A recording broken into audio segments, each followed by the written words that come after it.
I'm curious kind of your principles or key characteristics of Jesus that you want to represent as a coach, that maybe you emphasize or continue to bring up and talk about modeling.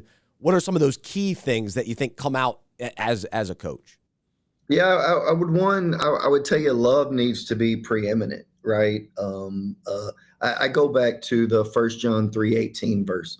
Love is not done with word or with speech. It's done in actions and in truth. If anybody can say anything, people can make whatever claims they want to make.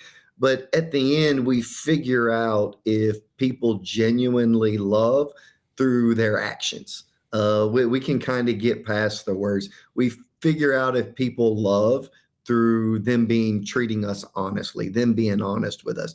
I go back to a quote I heard many years ago that genuine love does not enable bad behavior. Genuine love confronts it. If you know that somebody is headed in a direction that is not going to be beneficial for them, you're going to tell them that it's not going to be beneficial for them. And so how it's modeled for me is, one, I need to treat our players honestly. I don't need to say one thing and then do something else. And it needs to be, man, you know what? If Coach Mills says it, I'm telling you, he's going to follow through on it. And they need to be whatever it is that we see at that particular moment. It needs to be honest. The best thing that I can do for a player is to treat them honestly.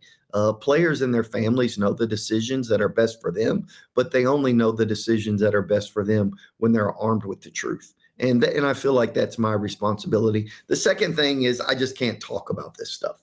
There has to be actual actions behind this. So I would tell you that preeminent above everything is love needs to be demonstrated. The second thing is we know. So love is truth. Per 1 John 3:18, we know John 1:14 says that Jesus is the epitome not only of truth, but he is the epitome of grace. And this ability to extend grace, because you are teaching 18, 19, 20, mid 20-year-old or early 20-year-olds. You're teaching them they're not going to get it right.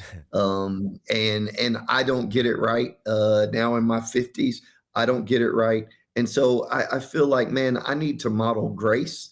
And I don't know, just to be transparent. I don't do a great job of this. I hear you. And but I do need to model love. And we talk about that quite a bit. And to be honest with you, it's important to me that it goes beyond the words, though, that it be demonstrated. And as best as we can, we need to make sure that grace is involved in this whole process.